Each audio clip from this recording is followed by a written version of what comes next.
kong hinigpitan ang paghawak sa kanyang mga paa. Nangingisay ito na parang kinukuryente at bigla na lamang nawala ng malay. Iho, bitawan mo na ang mga paa niya at maupo ka na sa upuan mo. Maghintay ka na lang at manood sa mga gagawin ko. Wika nito. Agad naman akong bumalik sa upuan ko at pinagmasdang mabuti ang kanyang mga ginagawa. Inihipan niya ito sa noo at naupo sa harap ng lalaki. Sabay tanong ng, Sino ka? At bakit mo ginagambala ang lalaking ito? Nang biglang nagising yung lalaki at nagsalita. Napatayo ako sa aking kinauupuan nang marinig ko ang boses nito. Boses ng isang bruha. Nasaan ako? At bakit hindi ako makagalaw? Sino ka? Pakawalan mo ko rito!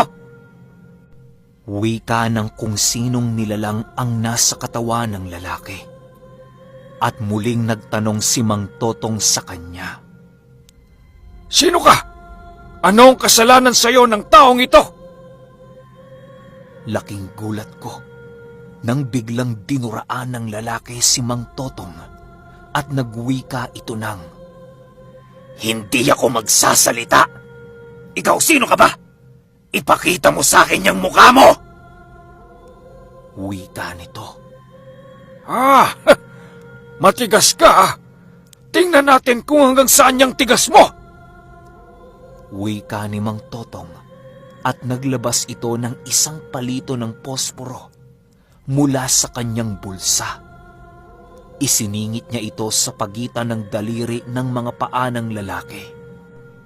Agad na naghihiyaw ang kung sinong nilalang na nakasapi sa katawan ng lalaki. Oh, masakit. Hindi pa nga kita inaano eh.